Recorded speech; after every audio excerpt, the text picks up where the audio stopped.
welcome everybody. Be sure to hit the like button. Be sure to hit the subscribe button. I remember in middle school when you felt self-conscious if you were the last one to go through puberty.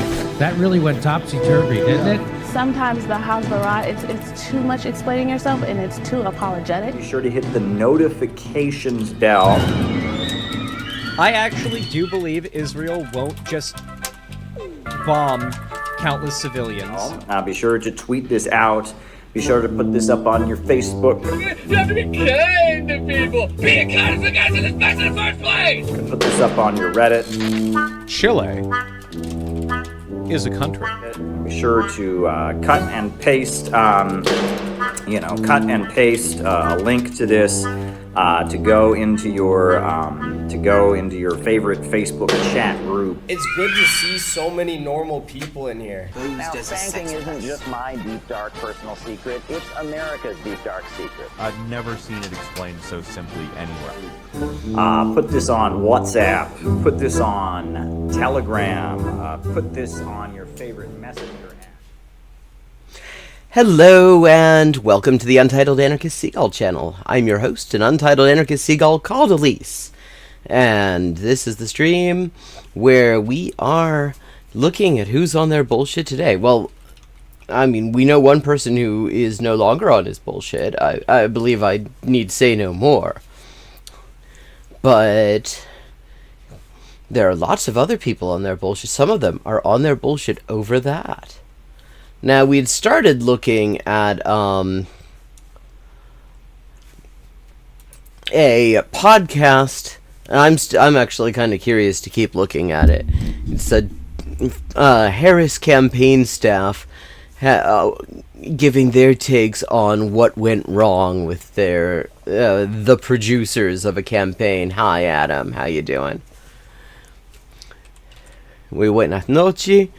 And just in case anyone didn't already see it, the 35th draft translation is now out on the Inessa Armand Translation Project.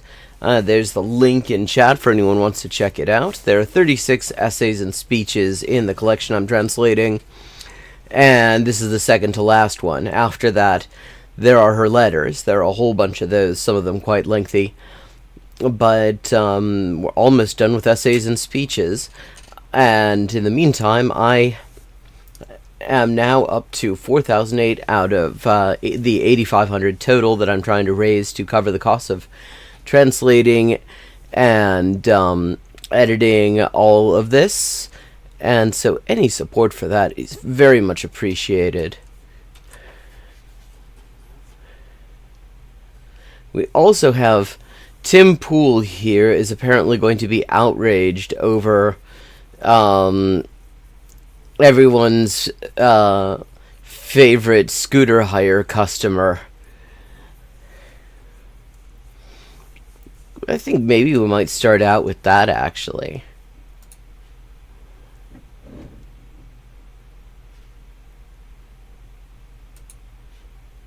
This is a wild story. Gunman at large after United Healthcare CEO fatally shot in brazen targeted attack, police say. Yay! The first thing I want to say on this is it's tragic, man. Really? I don't know anything about this guy. Any story of death, I don't care who it is. You don't care who it is, do you? Because I remember when that white supremacist guy strangled a poor black guy who was having a mental health crisis in the subway in New York. You were kind of cool with that. These things are awful. War is bad. Even when bad guys die, I'm unhappy. Okay? Really? That's so weird because I have not seen any evidence of this. But we'll take his credit. We'll take his word for it. I mean, Tim Pool wouldn't lie to us. We here in this country, there are people who like to joke online about righteous retribution and the death penalty and all that stuff. And I think, okay, fine, I understand your anger when it comes to war, terror, conflict, crisis, evil people, but we should always look at death as a bad thing. God, I mean, this is just begging to be clipped because you know that this is a take that he will maintain for something like 5 minutes. And the reason I say that is, we're going to get into the story and everything, but the first thing I want to point out is that you've got liberals and leftists all across Blue Sky and on X cheering for and advocating for more of this, under the idea that the CEO himself is responsible for the death of people. Yeah, well, I mean, he is. That's not an idea. That's his business model. Like, United Healthcare are horrible. They have a 32% rate of denying claims. They brought in an AI to deny claims, an AI that turns out to be completely full of shit. Surprisingly, I mean, we always expect AI to be, so clever and everything. So what you're saying is people think that he's responsible for the things he's in charge of, which is usually how that works, actually. Now, what really pisses me off is they're communists. Their worldview is if I get sick and you don't help me, it's your fault. Wait. Is that how he thinks communism works? If I get sick and Tim Pool doesn't help me, it's his fault? I don't think that's how it works, actually, my dude. And I'm like, dude, if you get sick, I understand, like, if you pay for something and don't get it, you're being ripped off. But you getting sick is the fault of some business guy. There's institutions... Well, it's not the getting sick part. It's the getting sick, paying a substantial amount of every paycheck into these insurance companies that then get to decide who lives or dies. The bit that's their fault is that they make huge amounts of money by denying us the healthcare we need. Hell, they actually almost got out of like covering my last COVID vaccine. United did. So let me read the story for you. They're going to break down what's hot here. Is you've got Taylor Lorenz. I mean, she's plumb lost her mind, advocating for more murder on Blue Sky. Crazy. Really? What'd she say?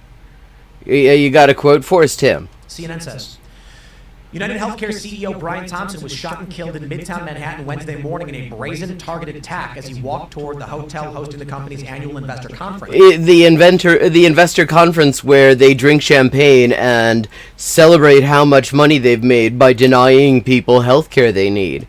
Like literally drinking champagne and toasting the amount of money they've made off of people suffering and dying. Shortly before 7 a.m., a gunman masked in the freezing temperatures was lying in wait before opening fire on Thompson outside the Hilton Midtown, according to NYPD Commissioner Jessica Tisch. Many people passed the suspect, but he appeared to wait for his intended target. I want to be clear, at this time, every indication that... This is the one where the NYPD are like, gee, we can't think of what the motive would be. Hey, Riveroon. Like, really? You have trouble with the motive on this guy? Really? I mean, his widow, was way ahead of him, that's what I was reminded. She said, basically, I don't know, a lack of coverage? I don't know details. I just know that he said there were some people who'd been threatening him. It's like, yeah, a lack of coverage. It turns out that kills people. I mean, the health insurance industry killed, in 2020, it turns out, 212,000 people in the U.S. That's up from an average of 70,000 a year in normal years. Is that this was a premeditated, pre-planned, targeted attack. So the video in question, I mean, the working class has a right to self-defense, doesn't it? We should wait for this guy's internal investigation to reveal whether there was anything untoward with the shooting. I mean, this is just sounding like it's just reeking of anti-proletarianism. It's crazy. They have to. I'm not going to play it, okay? Because it actually shows like I died. We're not going to do that. CNN's got a guy that Tim cares about dying, yeah. There.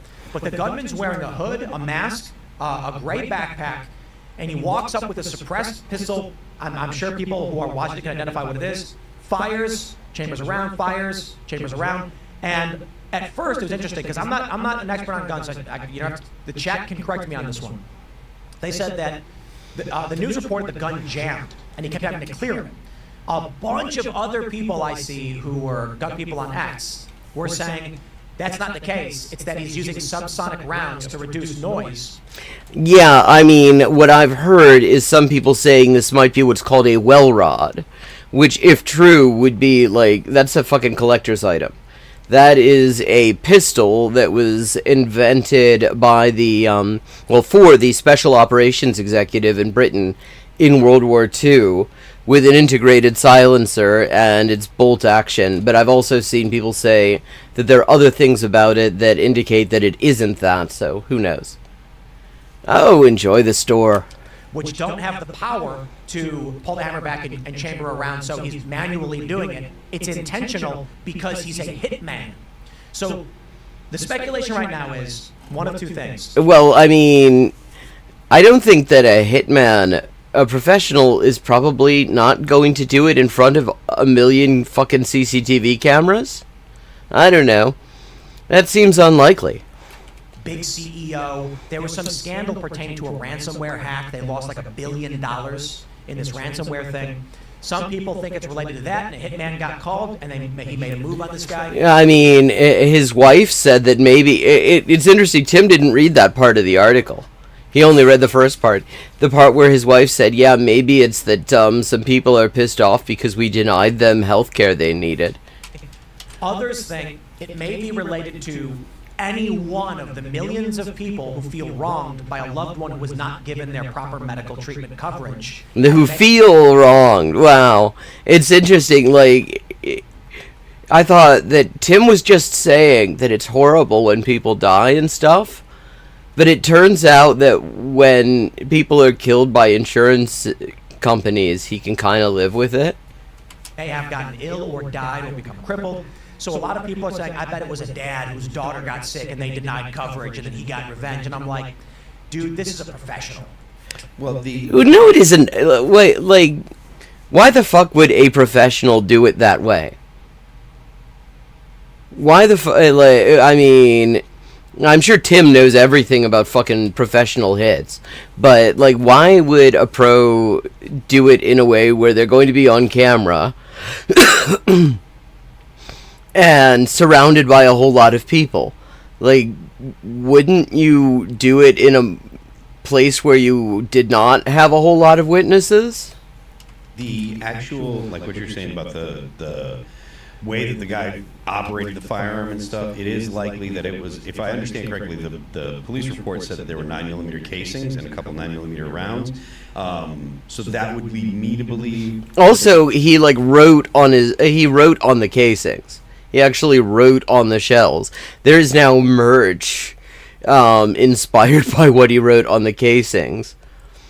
And that's not, again, that doesn't seem like something a pro would do. That sounds like something that would leave fingerprints. And my understanding about people who are professionals at this is that the reason they're able to stay in that business is that they don't do, shit like leaving fingerprints on their casings. They were undercharged, so that it's subsonic, so you would have to rack it because it wouldn't have enough energy to actually work the action. The guy looks like he knows what he's doing. Whether or not he's actually been in, whether he's a professional hitman or just a guy that's familiar with firearms, I can't say. And I wouldn't. I mean, he was really close up. It's not like that was a hard shot. I mean, what was hard about that was him doing it in front of a huge number of people in Midtown Manhattan with all those fucking cameras on him and then walking away from it.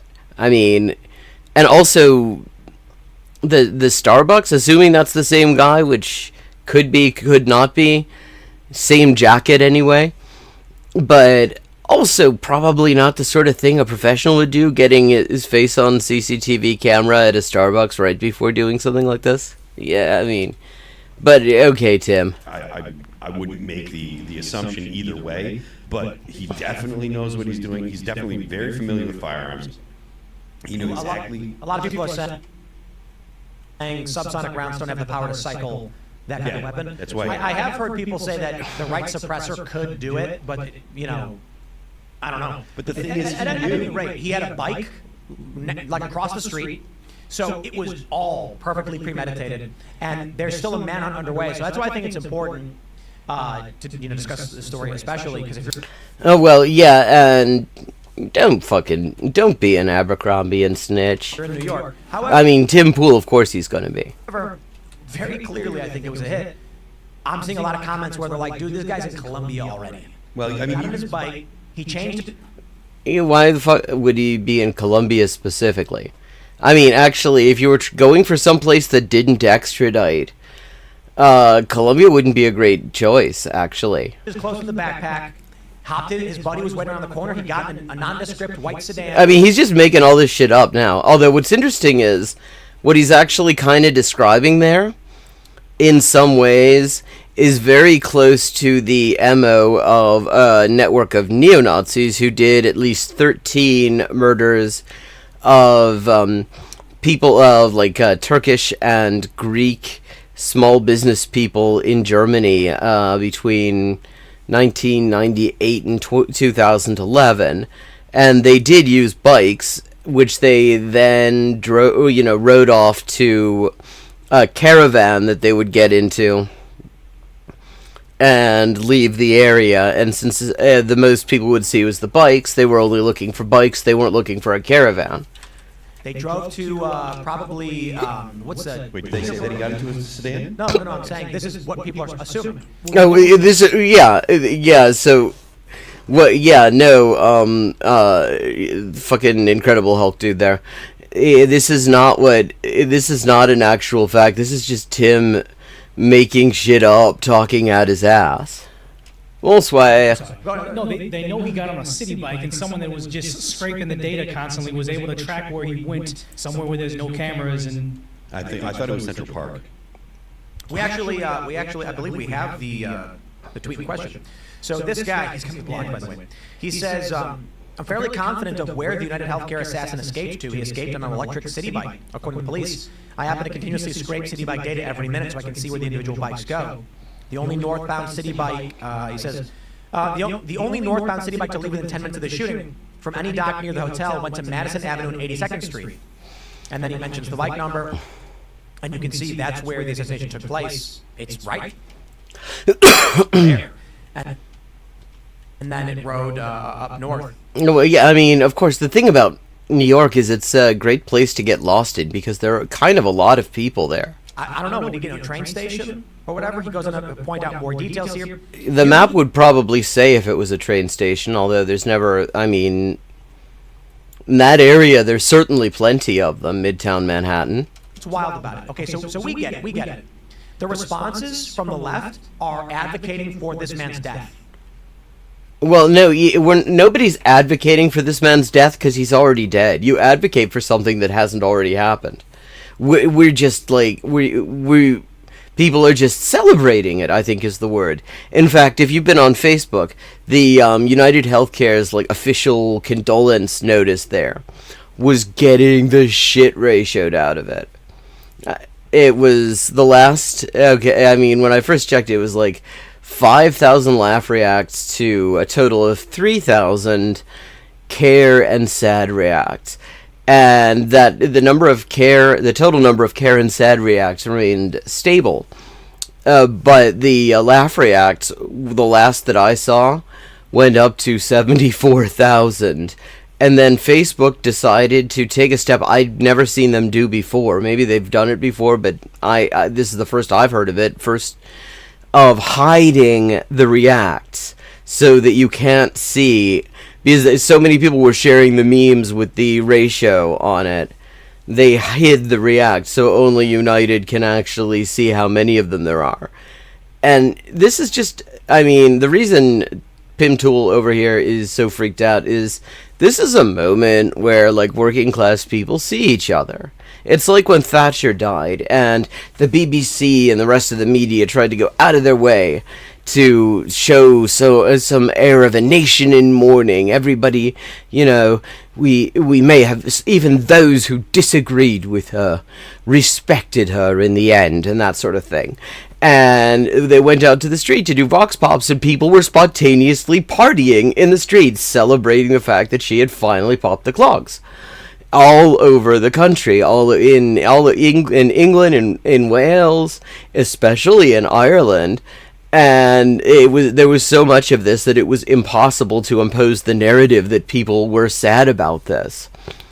And people saw each other, as a result of that. People who are not necessarily organized in any particular way, just random, just regular, ordinary working class people were seeing this and saying, yeah, fuck that guy. And then realizing, holy shit, everybody's saying, yeah, fuck that guy. And this is the same sort of thing. I mean, Threads, the only social media platform to be named after an extremely traumatic movie about Britain after a nuclear holocaust, is nothing but this stuff right now. Because this guy said, police, hey, look, I found evidence that may lead you to this murderer. Leftists on X are calling him a snitch. Well, I mean, that is snitching. That's literally what snitching is. Take a look at this. Natalie F. Nanalishan on X says Blue Sky is allowing threats of violence on its platform. Who the hell is Natalie F. Nanalishan? I mean, other than a fucking snitch. And what does Taylor Lorenz actually say? People have very justified hatred towards insurance company as CEOs because these executives are responsible for an unfathomable amount of death and suffering. I think it's good to call out this broken system and the people in power who enable it. That, according to Natalie F. Danish Chicken, is a threat of violence to say. I think it's good to call out the system and the people in power who enable it. Like that, there's no threat in there actually. From none other than Taylor Lorenz. So a big story broke where Blue Cross Blue Shield will no longer cover anesthesia for the full length of certain surgeries in Connecticut, and she responded by posting the CEO of Blue Cross. Well, yeah, because that's a hideous thing to do. I mean, there are two ways that works. Well, three ways. One is people don't get surgeries they need because of the danger that there are, complications and the anesthesia runs over and they might get billed. The other possibility is that so people don't get the surgery they need, or they get the surgery they need and then end up with a big ass bill because it ran over some time limit imposed by somebody with no medical knowledge, and they're screwed as a result. Or it is ghoulish enough that it is entirely plausible in this healthcare system. The anesthesia gets cut off and the procedure continues. Like that is just the most ghoulish shit ever. So yeah, I mean, Kim A. Keck ought to hear about what people think of that sort of evil shit that her company has decided to do to people. Now, you may say, oh, well, maybe she wants to protest. No. She said, and people wonder why we want these executives dead. She actually said that. This is insane. This is really? It is, Tim? Because I remember, it's funny, I mean, I knew that this would come up. The contradiction always comes up. Because when people were occupying their campuses because they were against mass murder, they were against genocide, Tim was out there very helpfully to condemn them for being against genocide. Because in that particular case, it was Palestinians, and so he's on team death there. Obviously, he's on team death there. But now he thinks it's just wild that people who are stuck in shitty jobs just to have shitty health coverage in a country where we pay way above the odds for some of the worst healthcare outcomes in the industrialized world, that people would have any kind of anger towards the people who are making millions and billions of dollars off of this shit.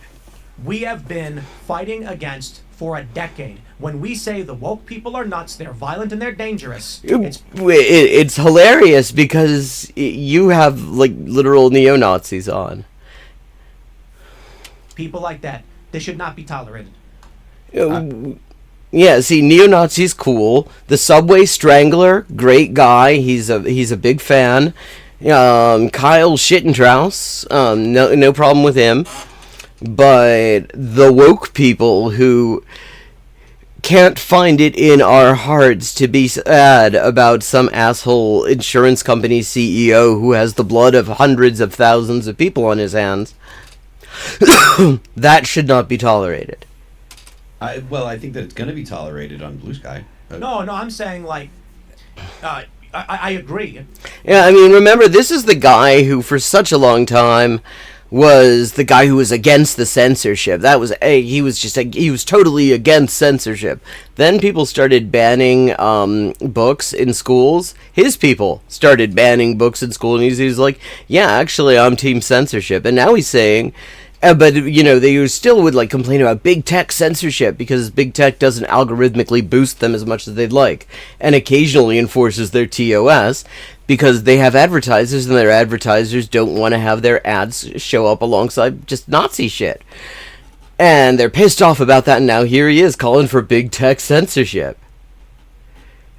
I don't think he ever knew what woke was. I mean, politically, we voted to shut this stuff down. We voted for Donald Trump to bring accountability. To say really? That's what you voted for? First of all, most people didn't vote for him, so politically, you can just go teach your grandmother to suck eggs. they're not going to tolerate a fringe far-left extremist element in these spaces anymore. Now, to a certain degree... So the idea is that when a little under a third of the electorate voted for Trump, that automatically meant neo-Nazi censorship of the internet, apparently.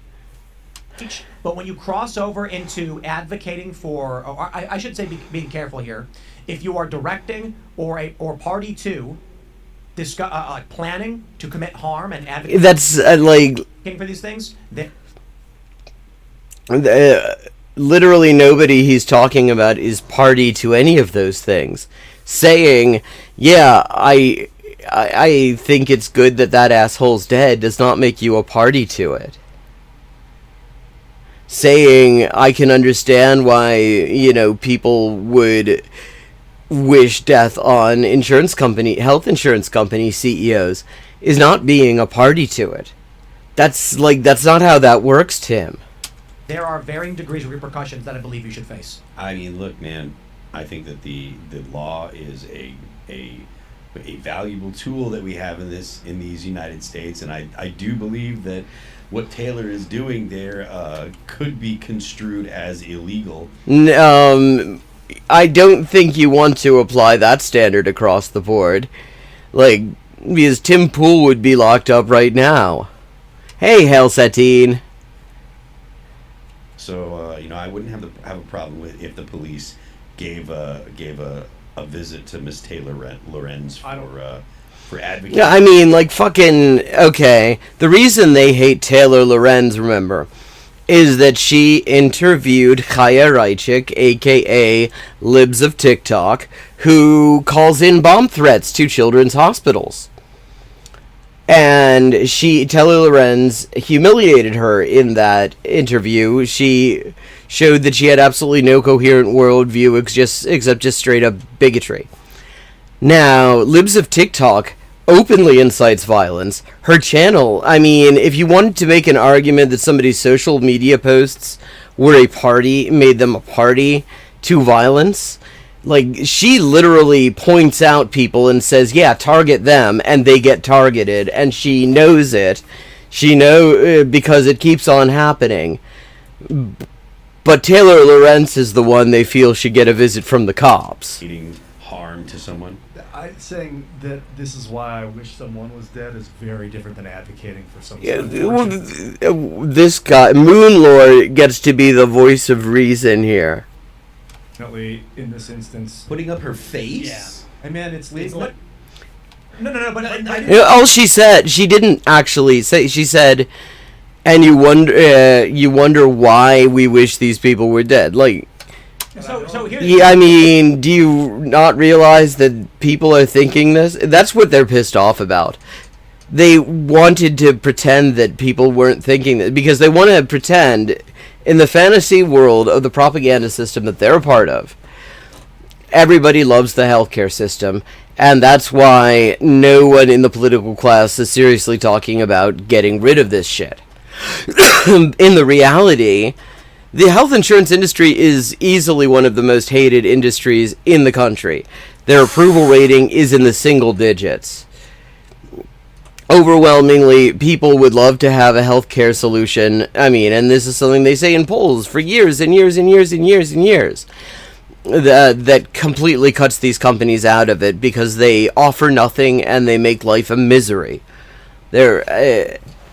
But see, what he's pissed off about really is that now people see each other. That makes it a little bit harder for him to sell the idea that he and his audience of suckholes is some kind of a not very silent majority. She said, she has a third post where she said people have very justified hatred towards these CEOs. I'm not going to read everything. She said she's nuts. Well, no, read it. Tell me where she's nuts.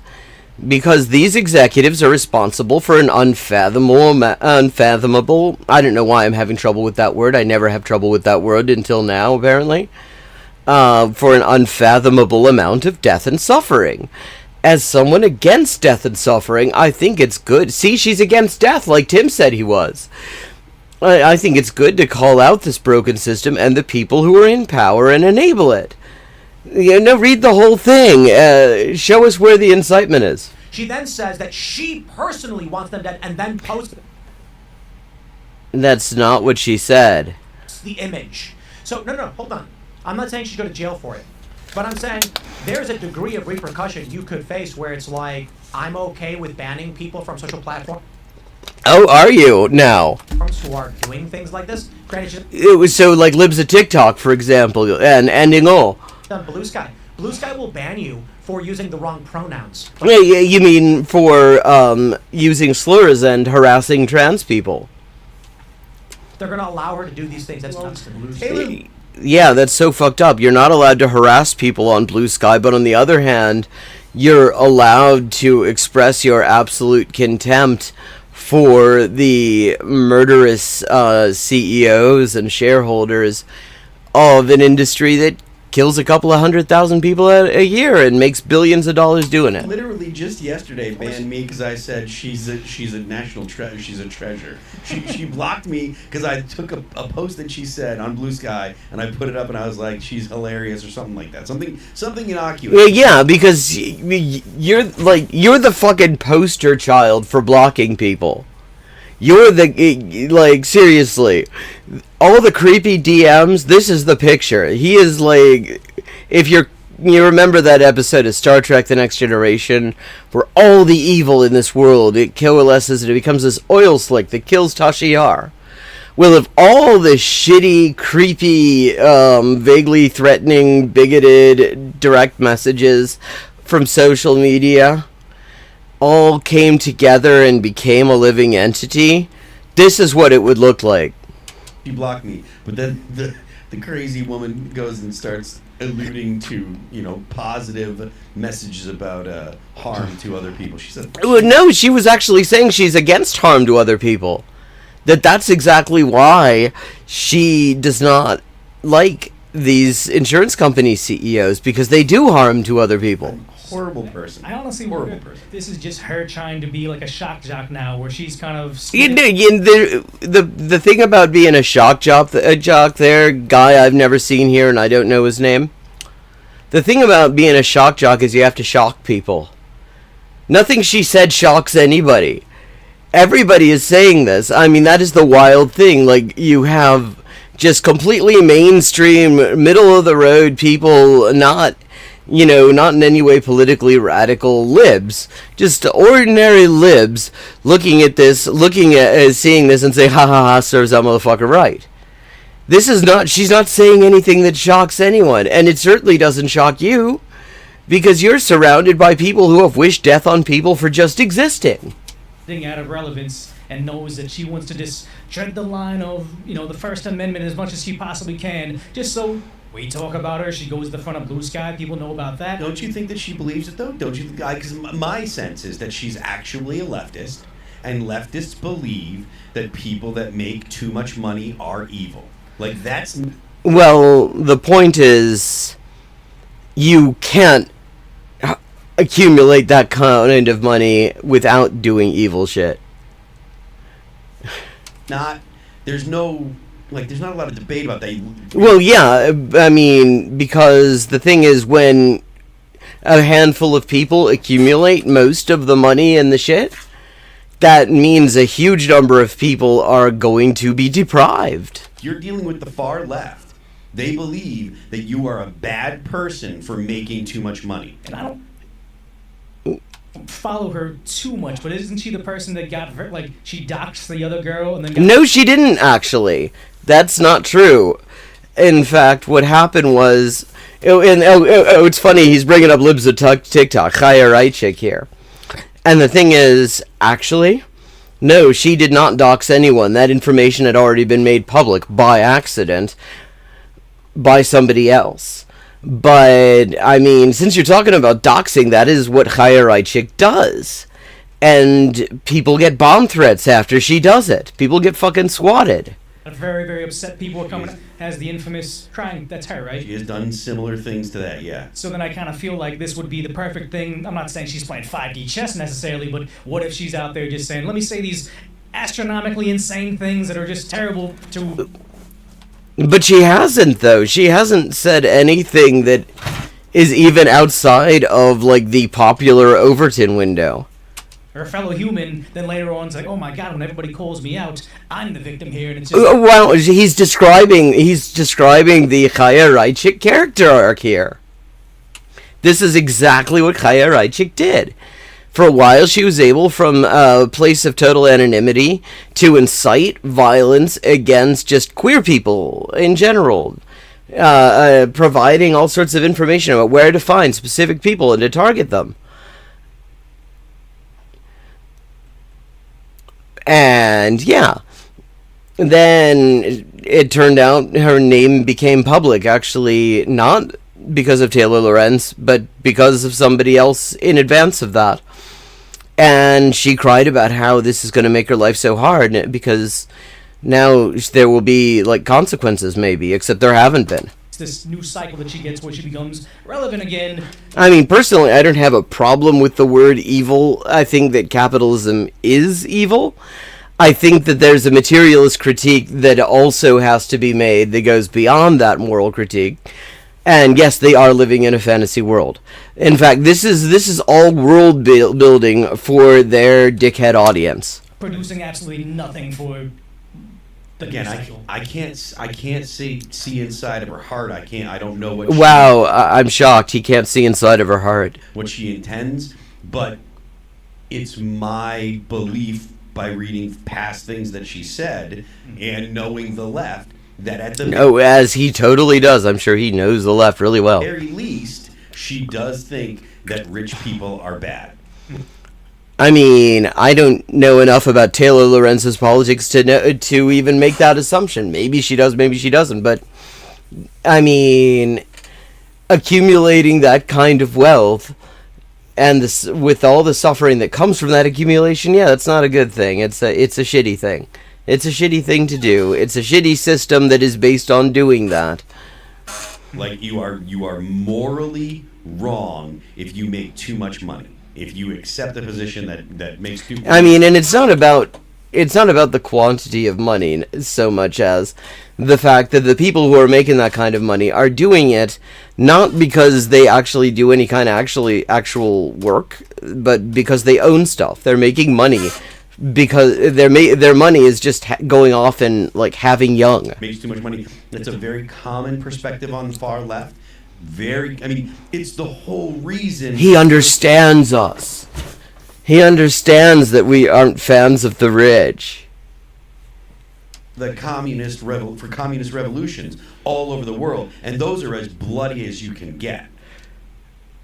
And, I mean, if there's one thing that this group of far-right ghouls doesn't like, it's bloodshed. Well, I mean, unless it's black people or people who like black people or trans people or, well, I mean, they've got sort of an exclusions list.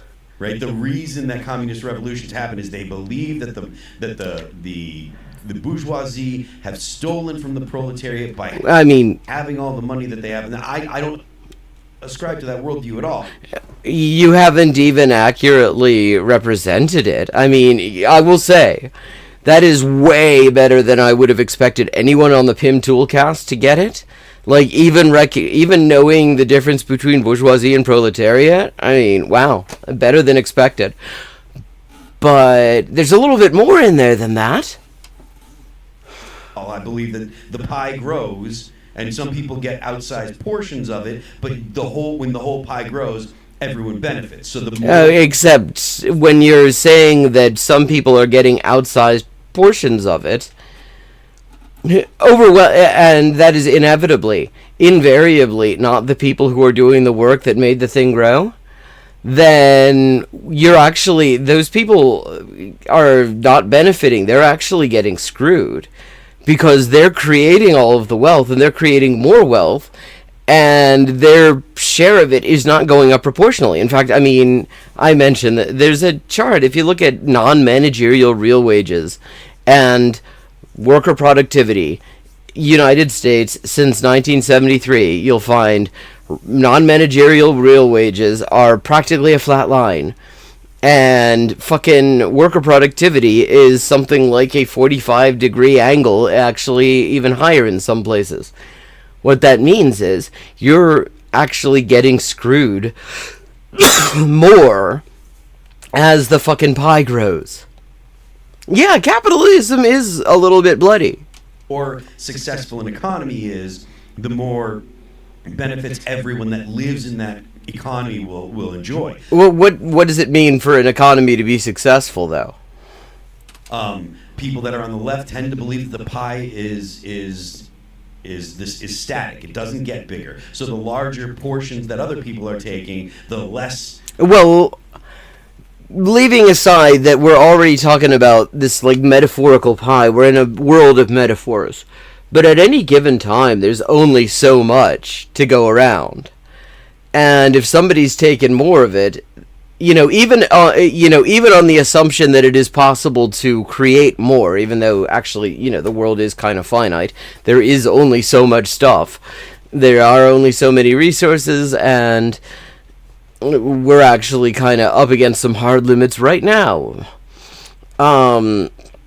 Like whether the planet continues to be inhabitable, for example, which is, I mean, fair number of people are gonna die if that goes the wrong way, and we're moving in the direction of it going the wrong way, but you don't hear Tim Pool being all that worried about that. But the point is, at any given time, whether your definition of the pie is capable of growing or not, there's only so much to go around. And the people who actually created 100% of it are getting a tiny fraction of the value of what they created. Less fortunate have to scrape by on. And if that were the case, which again I don't agree with it. You don't agree with what? Because that is kind of exactly what's going on. Then it is actually reasonable to say those people are evil. I think that's not the case, but I do believe that. Well, yeah, because you're one of those people, motherfucker. That Taylor believes that she believes that it's okay to look at people that have a lot and say you've gotten that by taking from someone else. Well, but they did. I mean, they literally did. So I'm gonna give a shout out to Landman, that new Tyler Sheridan show. You guys got to watch it because it's great. I mean, Yellowstone was awesome, and it sucks Costner left because now the show's basically falling apart. They're just killing everybody. I'm not gonna watch it. But Landman's got. He doesn't like killing, after all. I don't know about his politics or whatever, but the show's good. And there's this viral scene where he's talking to this presumably liberal woman, and they're looking at wind turbines, and he's like, "You know how much oil it takes to make this effing thing?" He's like, "From all the diesel to haul it out here to the 12 feet of concrete in the ground, and how much?" Well, let's just note that you wouldn't necessarily have to use a diesel-powered vehicle to haul it out there. There are electrical trains that could certainly manage it. there are probably electrical semis in existence that could also manage it. But let's just say that it's probably, even assuming you had to use fossil fuels in order to actually build it and bring it out there and put it up there. Let's just assume that. It's still going to reduce the amount of fossil fuel you need in the long run, unless you do something brilliant like the Inflation Reduction Act and say that for every renewables power generation facility, the government has to approve an equivalent number of fossil fuels, which is just a fucking gift to the fossil fuel industry and a death sentence for the climate. Oil got to lubricate it. That thing want to offset its carbon footprint. He explains that they set up wind turbines to power the oil pumps. And she's like, they're using green energy to pump oil. And he's like, no, they're using alternative energy because there's no lines out here and they need electricity from somewhere. The reason I bring that up. Oh, well, yeah, well, that is kind of interesting. Because there are ways, I mean, you could string a line, but apparently they decided that renewable energy was good enough for that. Yeah. The average person believes complete and utter BS, and we all know it. That's why we rag on the fake news all the time. It's funny. I mean, it is true. They are assuming that their assumption is that the average person is a total rube, because that is exactly who they're targeting, is rubes. So what's disconcerting to me is, I'll tell you, I don't know a lot about this guy. What I see with this guy, though, and the response from the left, is they don't know what they're talking about. So really? For example? They see a CEO and they blame him personally for why they got denied or what happened. So, like, literally, they're blaming him for decisions he is responsible for. Decisions that he, as CEO, would have the authority to override if he didn't like them. For all we know, this guy recently got promoted a few years ago, and he was like, it's my dream to fix these stupid insurance companies that are screwing people up. Actually, since he came on as CEO, United started using this AI to deny claims, and the claim denial rate is off the charts, even amongst these insurance companies. But here's the thing, yeah. Okay, so let's assume that he's the good insurance company CEO. Here's the problem. The business model is the problem. You can put the nicest person in the world in charge of a health insurance company. That's not going to change the fact that the way the health insurance company makes money, which is the only thing it's there for, is by denying care and hanging on to as much of the money that insureds in this captive market created by the ACA send them. And if somebody decides to try to change that, decides that, they say, everybody's going to get the care they need and we're not going to make any bullshit denials, whatever. Well, for one thing, the company will probably go under, and for another thing, they won't last long as CEO. You literally are not, if you are somebody with just elementary human decency, you would have to leave that shit at home in a job like this, because it is incompatible with the responsibilities of your job. Lover, for all they know, this guy's in that company banging his fist on the table, being like, stop denying these people. And they're like, you don't have the power. I'm going to be... But he does have the power. That's the thing. He's the CEO. He can fire, if he doesn't like it, he can actually fire the people who are doing it, or reverse their decisions. CEO, mark my words. You have no idea. I doubt it. Well, okay, so you doubt it. Even Tim fucking doubts that this bullshit scenario he just made up is happening. So, what's your point? You're saying that we haven't considered a scenario that you yourself say is unlikely to be true, because it is obviously bullshit. But there's a great scene also shot in Game of Thrones, which... Oh, wow. Well, if there's a scene in Game of Thrones, see, that's checkmate. Check fucking mate, leftists. There's a scene in Game of Thrones. Ooh, they went off the rails there, where Daenerys Targaryen takes over a city of slavers, strings up all the oppressors, and then some guy comes in and says, my dad was fighting to end slavery and you killed him. That's what worries me when these... No, wait. No, but okay, I've never watched Game of Thrones. Chat, can anyone shed some light on whether the person who said, okay, first of all, whether this is how that scene went down, and second of all, was that actually the case? Like, was it somebody said, oh, my dad was trying to end slavery, but actually he wasn't? What was the deal there? People are violent, dangerous lunatics, and they target random people. Yeah, this guy isn't random. Like, I mean, there's so many things you can say about this. One thing you cannot say is that this guy was targeting random people. Literally only one person got hit. The person that he clearly was aiming for. He did not stick around. He did not shoot any random passersby. He buggered off. So, like, the one thing you really cannot accuse him of is like attacking random people. Now, Tim is a big supporter of the way that the U.S. and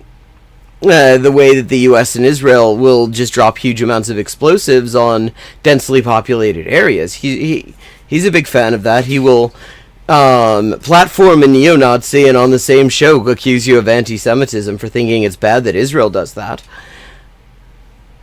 So, like, this guy carried out an operation where there was zero harm of uninvolved civilians. Yeah, that very well spotted there, Varun. Yeah, Adria asked if they're living in a fantasy world, and then he brings up Game of Thrones. Yeah, that's about right. I'm just surprised that it wasn't a Marvel reference. Usually that's what he goes to, or fucking Family Guy. Of course, because the founding fathers were like, "Yo, we don't want mob justice because the mob is wrong." Also, the mob. They also didn't want the mob to have the right to vote. And they kind of felt that they should own some of the mob. Like, maybe these are not the guys we should be looking at as some sort of moral apostles. So you got to prove it to a jury of your peers and to the public why someone did something wrong. So I see this... Well, yeah, except the thing is, the thing that he did wrong in this system is considered the way the system is supposed to work. Crime, like, there are entire categories of crimes that simply do not exist in capitalism because they're just part of the capitalist business model. Look, I get it. You haven't shown it so far, my dude. The insurance companies are bringing us off, how I got ripped off, and it was this weird scenario where the bill was super high. You get it. Oh, wait. Okay. Now suddenly insurance companies rip us off. He was saying earlier that wasn't a problem. The idea that the left would celebrate mob murder. This wasn't mob, as you pointed out yourself. This was one dude. Terrifying. I'm with you, dude. Now, tell us a little bit about what happened in Charlottesville back a few years ago. You were kind of cool with that. Was that mob murder? I'm very concerned with for-profit medicine and giant corporations taking control of corporatocracy, but this ain't it. I want to believe that this guy did some behind-the-scenes malfeasance, and this was a personal... Behind the scenes, his malfeasance is, like, openly acknowledged. It is the entire fucking business model is malfeasance. Why do you need something behind the scenes, Moonlord? Hit on this guy that he messed up somebody's money and now he paid for it, as opposed to some angry father hiring a hitman or going rogue. Wait, did you just catch that? He would rather this be a mob hit over some rich people shit. That Brian Thompson fucked something up and screwed over some other rich people. He would rather this be a mob hit than the possibility that this is a victim of the company who was sick of being a victim of the company and decided to resort to alternative means of accountability. I mean, honestly, it doesn't matter either way, but it's Where, not something where are you to headed with it? celebrate. What do you think? The real what? Mad Dad? No, I think it's a professional thing. Just the way they had the city bike waiting for him. That's how city bikes work. They're waiting for you. The police can't figure him out when isn't there cameras all around? Yeah, that's precisely why this doesn't seem very professional. I mean, why wouldn't a pro just find a nice little spot when this guy's at home and nobody's around and just snipe him or some shit? Like, why would you do it in front of that many people? That's not a very professional thing. Writing on the casings? New York City, and then you have the what is it? It's a gun-free zone, guys. How come they didn't say that? Not only that, but the suppressors are illegal in the state of New York. So you're saying the hitman broke the law? Whoa! They have broken the law. Wow, suddenly these guys seem to be interested in gun control. Well, hold on. Surprised, because New York's, you're supposed to not have guns in New York. Yeah, I thought what happens is as soon as you drive across the bridge and you get to that barrier of where New York starts, the gun just freezes in midair and it can't. It's like up against the barrier and you can't get in with it. Like a Harry Potter spell, gun-free zone. You can't bring it in there. Very close to magic. Did you hear the story about how whoever is doing the trading for Pelosi, they had heavily invested in the company that is there to protect them from cybersecurity threats? No, what's that story? No. I got to pull it up then. You say the guy. You're talking about the ramp. Okay, now amazingly they've stayed on topic this whole time. Side of this or what? Until now. Yeah, where the company that's going to protect them from the next attack got a huge investment from Pelosi or company. I mean, I don't... Well, yeah, I mean, that's kind of how the whole contracting racket works. know what that is inferring at all, but I mean, it's an interesting... He seems to be pulling this out of his ass, but not that I think it would be unusual for Pelosi or any other member of Congress to be heavily invested in a company that they have a certain amount of power over. Yeah, I mean, I don't know that from a regulatory standpoint standpoint that would speak to this. Wait, suddenly relevancy matters on the pool cast, or it would have a context that makes it related to this. But I personally don't want to talk about motive or anything like that until there's more information. Yeah, it's so hard to imagine why anyone could possibly want to take this motherfucker out. I mean, and just to spare a thought as well for the NYPD detectives who are going to have to go through 300 million alibis, since basically everybody has motive. It comes out. But if the guy, if homeboy split and he's in, Cartagena now, it's not Cartagena, weón. City, right? I mean, there's Cartagena. What the fuck is Cartagena? Cartagena, weón. And there's more than one of them. There's one in Chile, there's one in Spain, there's one in Colombia, there's probably more. There might not be much more information that we ever get, I guess it really comes down to if they catch him. Actually, every single place that I know of that has a Cartagena also would extradite to the U.S., so... He's a super pro when he's gone into Colombia or something. Thanks for checking What's their fucking obsession with Colombia? Okay. We got a half hour left to go. And let me see. Xander Hole wonders, why does everybody hate everything now? And I want to know too. I mean, I think it's possibly because things suck, but okay. So here we go. Xander Hole wonders why people are angry. Maybe he means just people who watch his stream, because that'll piss somebody off. Guys, I've been recommended this, and I figure I might as well check it out. It seems like a good video. And I have been asked a lot to talk about the weird trend of VTubers, almost always female VTubers, shifting towards the right. I don't know what's been going on, but it's a thing. I'm pretty sure that's what's been going on with this situation. Is that what's going on with this Iron Mouse VTuber? Or is it something else? Okay, because I've been recommended. I'm gonna fast this forward a situation little few bit. times, but I don't even know what's going on. I've covered a few like VTuber channels that have been making Nazi content. I assume this is one of them. Never heard of VTuber shifting to the right? Oh, I'm so sorry. Well, I'm jealous of you, Noob Brain XYZ. I mean, You clearly have not fucking Xanderhole is a non-VTuber shifting to the right. paid attention to that space.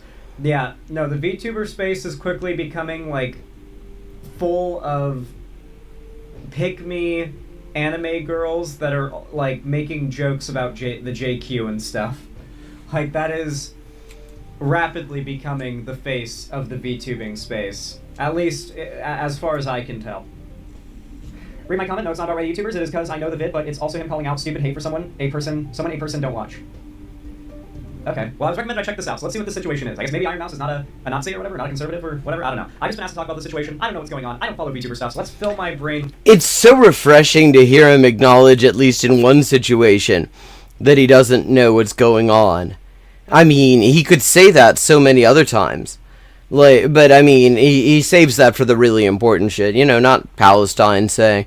But VTuber drama, there he will admit to ignorance. With the knowledge, so we can find out what's going on, and you guys can get my opinion, because for some reason, you guys For some reason, people actually want it. on VTuber drama. I don't know why. I don't know. You guys keep sending me stuff about VTuber drama. They keep asking me to cover it. I don't know why, but I'll do it. I will do it for you guys. I'm a people pleaser, so let's start this. Let's watch. This video is going to be along with the rant, and if you like that, welcome. Come join the Angry British Man. And if not, don't worry, my normal videos will resume after this one. I just had to talk about this. I feel like online lately, it has been a miserable experience for any of us to be online. And I actively feel that my mental health gets drained slowly using any... It's getting more and more negative by the day, isn't Yeah, it? buenas noches. Yeah, the algorithms. They're getting trained off of bots, and the bots have recognized that hate and bullshit end up getting the most engagement, like starting fights. Well, that explains Xanderhole. Fear, anger, negative emotion gets the most engagement, and so the algorithms recognizing how much traction that kind of behavior gets, they're optimizing themselves to promote that type of rhetoric. And of course, even if you're not behaving that way, you're just not going to have your stuff pushed. So the stuff that's really hateful and dark and brooding and dooming it's called yum yucking. People have it's always been a thing, but man, the internet loves it now. Like either something is really popular and everyone has to like it, or something is really hated and everyone has to hate it. And then after a certain time... Well, like, for example, I mean, so what he's saying is that when people criticize him for supporting genocide, we're yucking his yums. Going against that flow becomes its own bandwagon. You know what I mean? Like, it's like you can tell, too, because always, like, all of a sudden 500 videos come out on YouTube about how this video is underrated or overrated, you know? And you just tell everyone's just, like, jumping on a new bandwagon that's the opposite of the first one. I hate that shit. I see it a mile away now, and it's so frustrating. That's like literally your grift. The ride and listen to the weird British man rant at you. You see, in 2024, Iron Mouse broke the all-time sub record on Twitch. It was a massive achievement. It was, I guess she is the biggest, like, VTuber. She's like the face of VTubing most likely, and that's why she attracts like the brunt of the hate towards VTubers, it seems. Okay, this is VTuber drama. Okay, I was hoping this was going to be something else. Let's see what else we got here.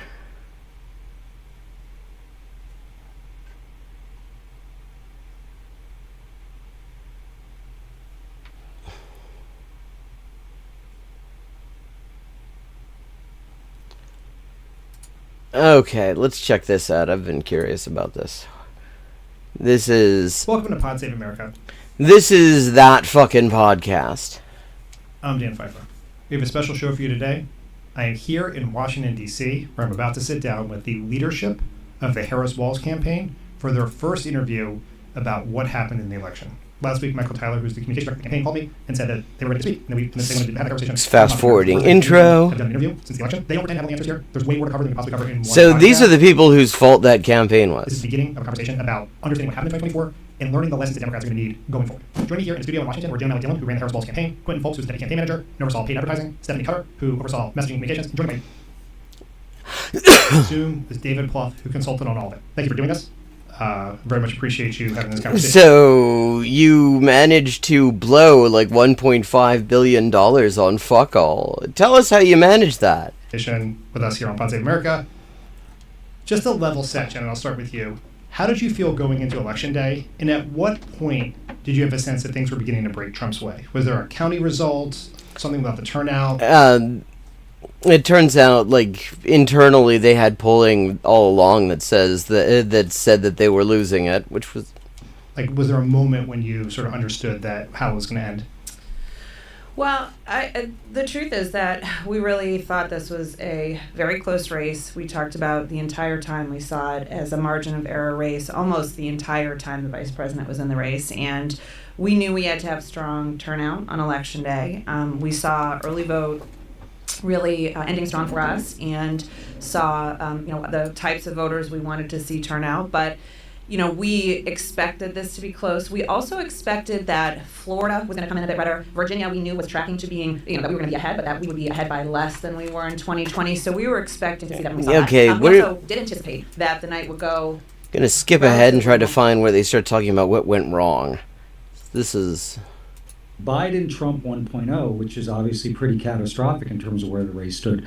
When we got in, my recollection is some of that snapped back, but we were behind. Adam, that might we saw in 22, but what we saw on Election Day was New Jersey. We see the incumbent president's approval rating around 38 to 41. Our Election Day turnout would either be at level or overperform, and we'd win more of the people who decided in the last 3 or 4 days. I think our data and the New York Times data and other public data suggested we did have some progress with undecideds at late October. So it was a dead heat race. Yeah, I mean, the problem is, see, they were obsessed, and it'll be fascinating to see if they actually acknowledge us. They're obsessed with this demographic that does not exist. And it is a demographic that the donors want to exist, and so they pretend it exists.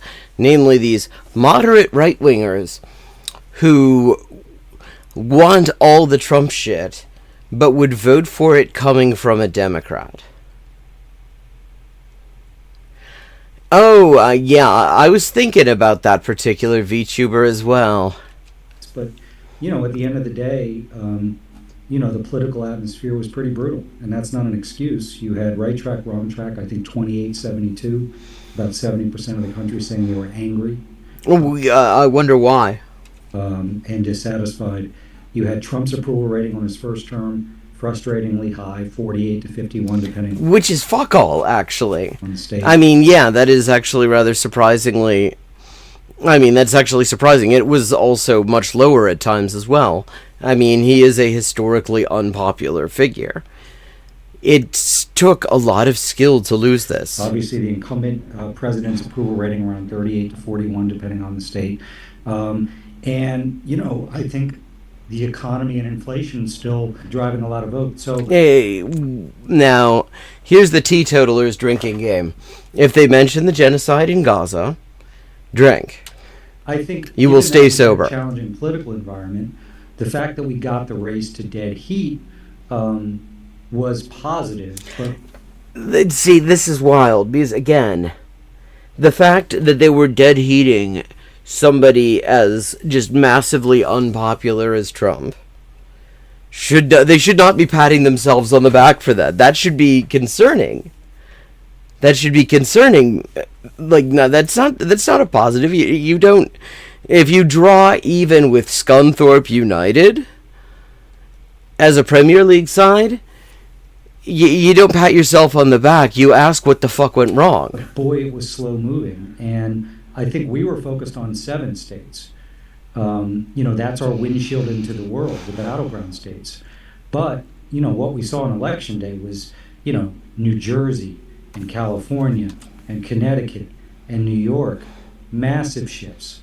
So I think where Kamala Harris campaigned, we were able to keep the tide down a little bit, but it ended up being a pretty strong, tailwind for Donald Trump. And I think it's worth reminding everybody, we saw in 22, even though that was a pretty decent Democratic year, we saw these shifts. We saw them in and the thing is, nothing should have surprised anyone. I mean, yes, it turned out actually somewhat better than expected, yeah. He's talking about the midterms. But the thing is, when the Democrats are in the White House and in Congress, the midterms generally go badly for them. Partially because turnout is always lower, partially because when they control Congress and the White House, they have no more excuses. They have no good excuses anyway, no valid excuses. If they don't control the White House or they don't control Congress, then nobody's expecting anything out of them. I mean, what are they going to do? They don't have the votes. But if they do have the votes and they do have the White House and therefore can sign it, then they have to come up with all sorts of nonsense like, oh, it's got to be the parliamentarian who, oops, that's right, yeah, we can fire her, but we're not going to. Why? Well, because. And so the Democrats just historically tend to do badly in midterms when when they control the White House and Congress. 20, we saw him in 16. Trump specifically, but Republicans generally, improving their vote share amongst non-college voters, particularly non-college voters of color.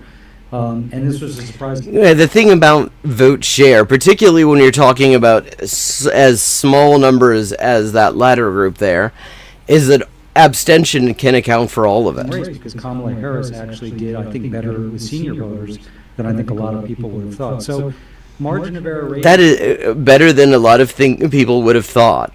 Like, what does that even mean? That is a meaningless statement. Where we Which people? Deficit, we got it to even, but the thing never moved. So to Jen's point, I think we were hopeful. I don't know how optimistic we were, but we thought, okay, this is tied, and if a couple things break our way. And listen, I'm naive in this way. I just thought at the end of the day, particularly because Trump did not close well, I thought, and I thought Kamala Harris closed well. Except she didn't, and the fact that you think that says that you really are not good at your job is the thing. She didn't. And you ran just the Clinton campaign that was a disaster, but you added actively committing genocide to that, and that was never going to work. Trump was reminding people some of the things they don't like about him, that might give us what we needed. But at the end of the day, I think the political atmosphere, the desire for change... Yeah, I mean, that already says everything. They were trying to coast on the fact that most people don't like Trump, without keeping in mind that you aren't required to vote for either one of them. You can just vote for neither of them. If you want people to actually vote for your person, you gotta offer them something. All those fundamentals that you've spent a lot of time talking about really presented huge challenges for us. So, like, if the restaurant next door brings out a pizza and it smells like dog shit, that doesn't mean I'm going to eat at the place that next to that. That doesn't mean I'm going to eat at your place. That just means I'm not going to eat that. We got there, but we didn't get the breaks we needed on election day. How deep was the hole that she had to climb out of? Well, Jen, I mean, I think, listen, there was the Biden-Trump 1.0, which is obviously pretty catastrophic in terms of where the race stood. When we got in, my recollection is some of that snapped back, but, we were behind. Yeah, I mean, people were relieved not to have Genocide Joe there. But they also would have liked to have some sort of a departure. I mean, I think it surprised people because there was these public polls that came out in late September, early October, showing us with leads that we never saw. I mean, it was... Yeah, those polls, I know the ones he's talking about, and I was mystified by them as well. That just seemed entirely implausible. There's basically a race that in the battlegrounds was 46-47, 47-48. So that's not where we started. We started behind. She was able to climb out. I think even after the debate, we might have gained, 0.51. It wasn't a race that moved a lot. And so I think when you think about our own internal analytics, if you have Wisconsin 47-47, or Pennsylvania 48-47 Trump, let's say, which I think is where we had at the end, you've got to have undecided break your way more than your opponents, and you've got to get a little benefit from turnout, which we weren't able to do. Yeah, I mean, and again, if you want a benefit from turnout, you've got to take into account the fact that the people who don't usually vote are overwhelmingly poorer, more ideologically progressive, and less trusting of politicians. Also more likely, it turns out, to accurately link a politician to their actual policies than any kind of voters. They are overwhelmingly politically sophisticated, and they tend to be progressive, and they also tend to be less white than voters and have less money. So if you want to win them over, you actually do have to offer them something pretty special to convince them that it will improve their lives. And there was absolutely none of that.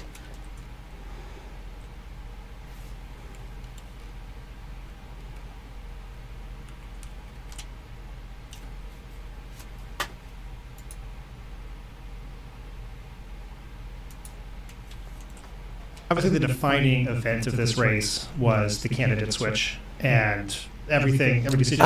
Yeah, I don't think that was it. I think the defining event of the race was the genocide.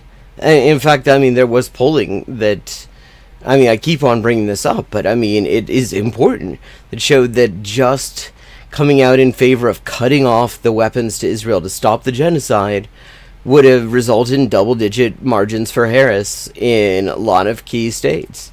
You guys had to make, everything you had to do was defined also by the compressed calendar in which you were operating in. Quint, you were there when that switch happened. How were you able, there was a 1 month period between the debate and when the president actually dropped out. Obviously, it seemed like a dropping out could be a possibility. Were you able to do any thinking or planning in that 1 month period about what a race with the vice president would look like, or did you have to sort of start cold on that first day, the moment? Like, I mean, there are just a few obvious things. You got the call. Just having some, just actually having some decent policies and making a break with the past 4 years would have been an improvement. Statement went out. I mean, we started cold. There was no planning involved in any other candidates. I mean, we were honestly in crisis management mode of keeping President Biden in the race, convincing, Democratic allies that he could still do this. And one of the things was trying to keep the president out on the road as much. We were still doing everything we could from a campaign, and he made the decision. Well, keeping him away from any kind of unscripted interviews. He did not want to continue on. And he pulled some of the senior leadership together and said that he was going to be with the vice president. It also wasn't anything that our team took for granted to just say, okay, she's the nominee. Well, somebody clearly took that for granted because nobody asked the rest of us. Like, nobody, there was that so-called primary where they could have actually just, decided on, they could have actually had a decision about whether people wanted Biden or whether people wanted somebody else in the first place, and instead they just sort of anointed fucking Harris without asking anybody, and she was never a popular figure. Which, I mean, if she were running against somebody popular would be a deal breaker, but she wasn't running against somebody popular, so all she had to do was, endear herself. And she didn't. We knew that there was still a situation where we had to shore up delegates, and that's where we started from. And then after that point, that is when we began to say, okay, how can we define her? Also, Trump's favorability numbers were creeping up, as Pluff said, and we had to do something about that as well. And so it was a lot of walking and chewing gum at the same time, but there really was no sort of contingency planning to turn the... You realize that walking and chewing gum the whole point of walking and chewing gum at the same time is that it's something that's supposed to be easy. Like, you should not be using walking and chewing gum at the same time to describe something difficult. Yeah. Yeah, I mean, so many people would have. If she had actually committed to putting an end to this, and not this bullshit about we're going to negotiate a ceasefire until all the Palestinians are dead, whatever. I mean, tons of people would have absolutely gone for her because that genocide is actually unpopular. Like, even, I mean, if you look at the polling on it, even leaving aside whether, people agree or not that it's a genocide, I mean, it is one, but a lot of people who are not familiar with just the evidence of that, because it isn't really widely shown unless you're actually paying attention and making a point of looking at it. Even amongst people who would not call it a genocide, it's unpopular. Yeah, well, Harris's campaign ended early. Like the Iowa, she did not even stay in for Iowa. Well, speaking of gaslighting and fucking, COVID relief checks, remember in 2020, they kept on saying, on day one, you vote us in, we're going to send you $2,000. And they got voted in, and they did not send us $2,000. Then we had to listen for like 4 fucking years to all these dickheads saying, well, the reason nobody wants to work is that they're making those $2,000 last for all these years. It's like, nobody made that money last for more than a couple of months. Race over to her right after that debate or at any point until President Biden definitively said he wasn't going to continue on. Stephanie, I think what probably surprised a lot of people in politics was the vice president was a largely unknown quantity to much of the electorate. So you guys... Well, I mean, to the segment of the electorate who knew her, she wasn't popular. I mean, in California, she was not popular. A very short time frame had to do 2 things. As Quinn said, you had to... I mean, her nickname all over social media back in 2020 already was Cop Mala. People about her, and also make a case against Donald Trump, who had just come off... He was at an all-time high, come off the assassination attempt, the debate against the president. In terms of messaging, how did you think about the balance between the two? Well, the first thing we had to do is put on a convention, and we had about 3 weeks to flip. And God, that was such a fucking macabre spectacle. Yeah, in one of the most sinister times in recent history in the 20th century, to go with politics of joy, and then specifically have a rule that they would not be allowed to be anyone of Palestinian descent on the stage, also keep the trans people off, and then put on a bunch of white supremacist anti-immigrant sheriffs, and then spend I think it's $80 million on 1990s nostalgia celebrities. A convention that was being built around Joe Biden. So we were able to flip it, to fit this very new character of a different generation, different experience, different background. Yeah, I did not see much evidence of that. But it is time to wrap up. Yeah, I mean, these are things I never expected them to do. But of course, it is the first time that I can remember when Palestine was an issue that decided an election. And the Democrats absolutely hate that, which is why they won't even allow that to come out, to be in the discussion in order to dismiss it. Because the minute they acknowledge that their genocidal stance on Palestine cost them an election that should have been pretty easy, they acknowledge that actually they are going to have to do better. And they don't want to acknowledge they have to do better. But speaking of better, I'd better wrap this up. Thank you to everyone who joined. I hope you enjoyed the stream. I will be back tomorrow at 11:30 p.m. U.S. Eastern Time. I look forward to seeing you then. And in case you didn't see it, I got, where is the link? The latest of the Inessa Armand draft translations, number 35, is up. And I'm just going to drop that link again in chat. Support for that project is, as